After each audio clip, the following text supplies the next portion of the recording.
I'm here tonight to tell you about a father who loved his son and a son who loved his dad. The way this story is going to unfold for you, it's a little bit different because I want to bring it to now.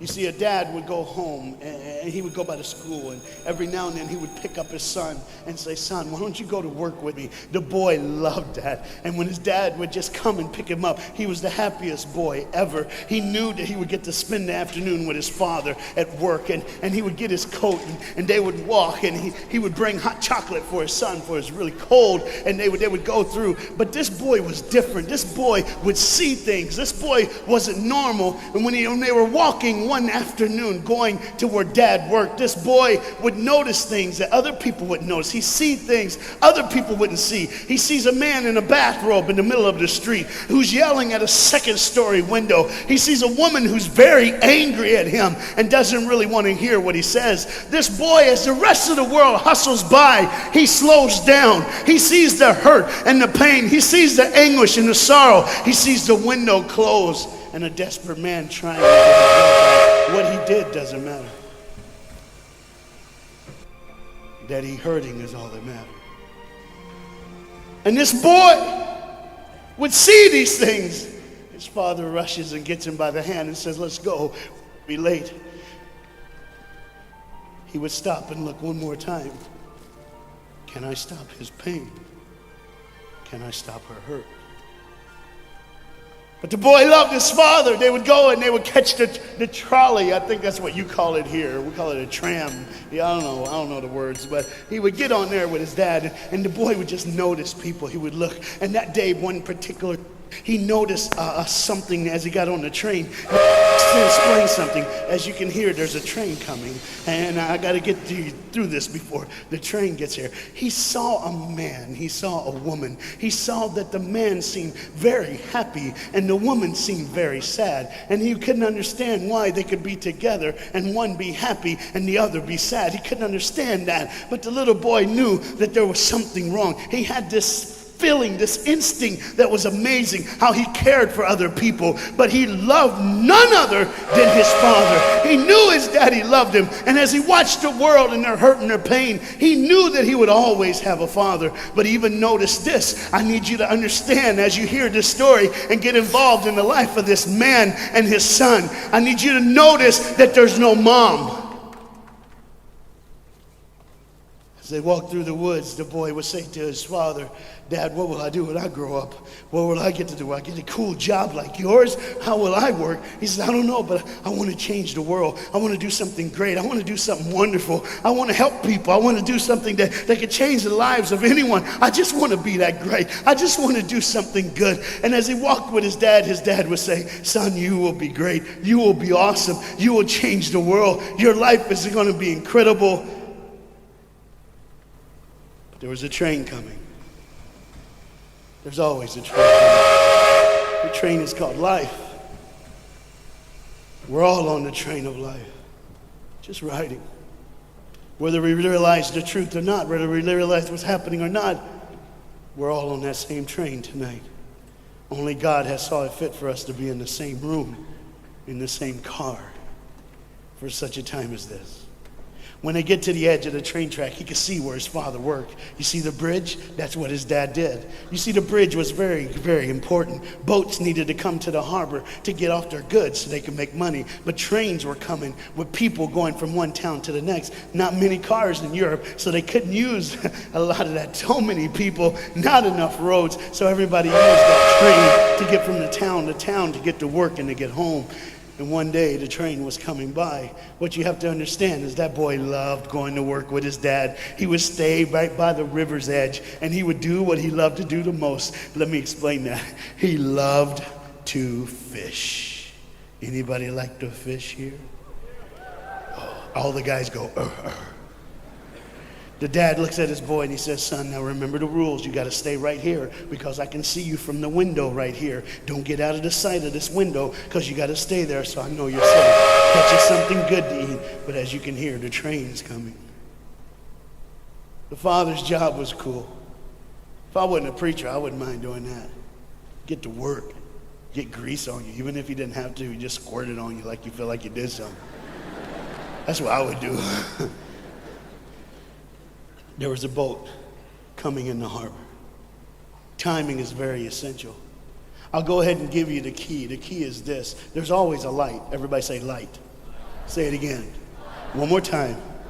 There's a light that the train conductor needs to see. If that light is green, he can go. If it's red, he must stop. You see, God has given us road signs in our life that we must read. Lines that tell us to go and lines that tell us to stop. Whether we read those and believe them or not is up to us. That's why some of you have fallen and you cannot get up. But tonight, that's why I'm here. The boat needed to come through, so he called, and the man said, okay, I got time. It's a long time before the train should come. So he pulls the lever, as you just saw, and the big, huge stone steel bridge, the gears started turning. They started cranking the steam. All of a sudden, gears are moving, and that big, huge bridge is just starting to go up. As it rises higher and higher, he has to watch and make sure everything's set, everything's good, everything's fine. As he looks out the window, he could see everything, but the dad, being a good dad, keeps one eye on his work, but the other eye on his baby. One eye on the world, but the other eye on his children. You think God doesn't know where you are? He keeps one eye on his world and one eye on his child. No matter what you've done or where you've been, it's one eye on the world, but the other eye's on you. He's watched you and he's kept you. Even though your train is coming down the track, he understands that. And even though sometimes, I don't want to get ahead of myself. See the red light? He didn't see it.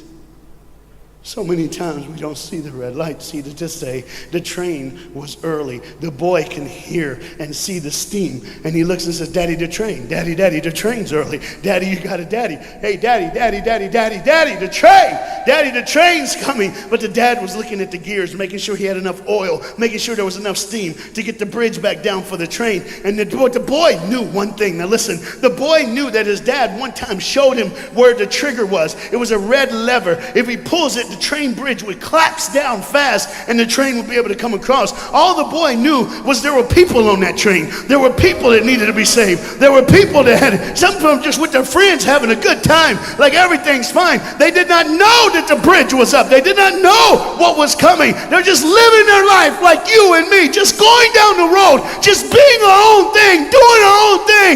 And the dad all of a sudden hears the train coming. He looks and then he said, oh, my son. He looks out and his boy's gone. He's like, oh my God, where's my son? Where's my son? He got to figure out. He looks back just in time to see his son trying to save the day.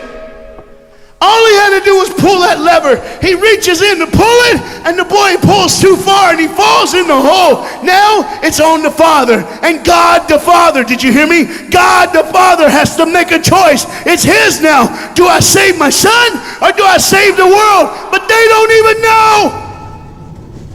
They don't even know. The greatest decision of his life.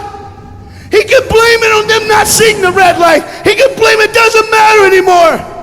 Pull the lever, save the world. Leave it up, save your son. For God so loved the world that he gave his only son.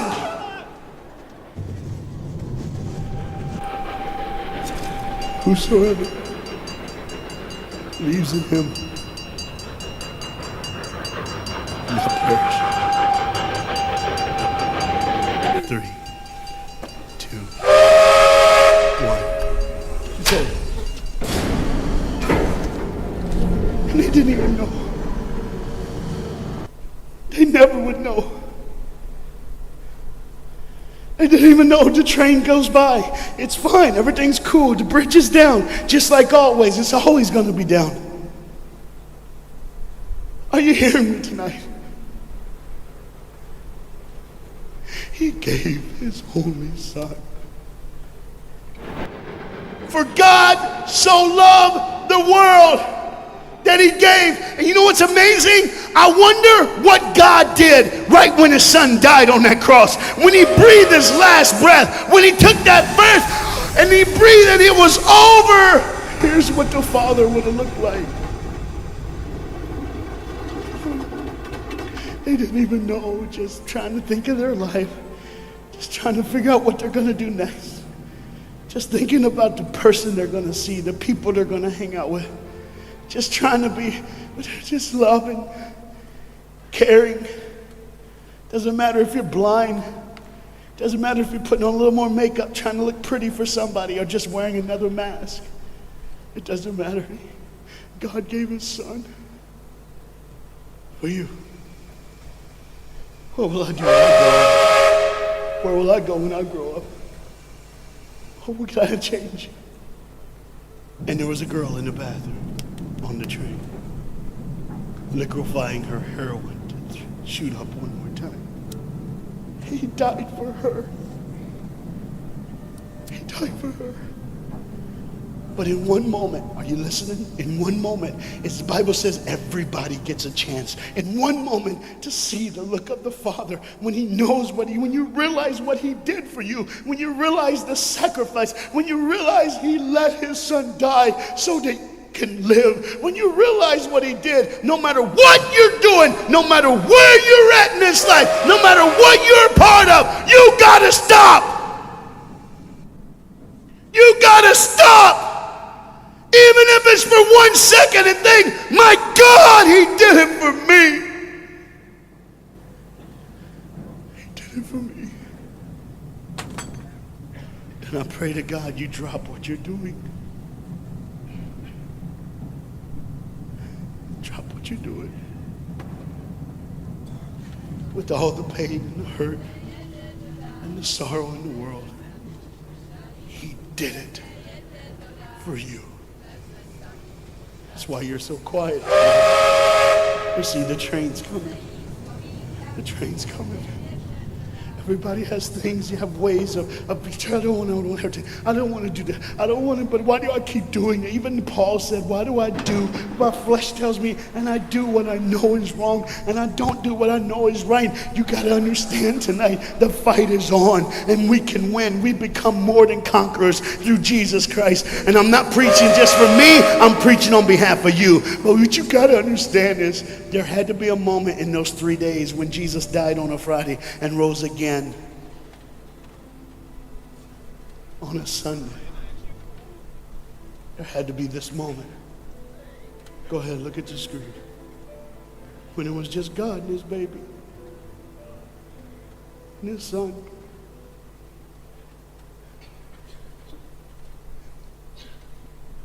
Every sin that's ever been committed in this earth is rolling through your mind right now. I'm here to tell you that as the sun sets in the afternoon, the sun will rise again. And when the sun rises again, you cannot change your past, but you can change your future. You see, it's always a different day. One day someone lives, the next day they die, the next day you wake up and you're still living. You're like, why am I going to live? Why does this have to be my turn? Why can't I? You can just preach. I could have stopped, but I need you to see the whole picture here. You see, because when God the Father gave his only son, when Jesus Christ breathed his last breath and he died, he did it in a way that you can never ever say, you don't know me, you don't understand me, God don't understand my pain, God don't understand my sorrow. You see, that's the very train that boy was on. That's the very train that he was on. And as this dad remembers, look real close. You see the pictures of the people? Bam, there they are. But there's somebody added in the picture, isn't it? Bam, there they are. Do you see who's added in it? In every face of every person, Jesus is in their life. Why? Because when you're the greatest sacrifice, you always end up in everyone's life, no matter where they are, who they are. He did it so that you can say he was there all the time, waiting patiently in line. Jesus Christ was there all the time. And the train keeps going. The train keeps coming. Train keeps moving. People keep living and people keep dying. And God the Father just watches it all. One eye on the world, the other eye on you. Some of you are starting to figure it out. You're like, what is he looking for? Just one girl. Because see, the whole horrible day, God only had his eyes on one person. And it was just a day on the street corner. When he walked by, he saw a girl with a babe. And she saw him. Do you get it? Old things are passed away. Behold, all things become new. He did it so that we can live. No matter what the sin, no matter what the pain, no matter what the sorrow, the sacrifice was perfect. It was perfect. And it was for you. And God the Father watches it all unfold. And all he can say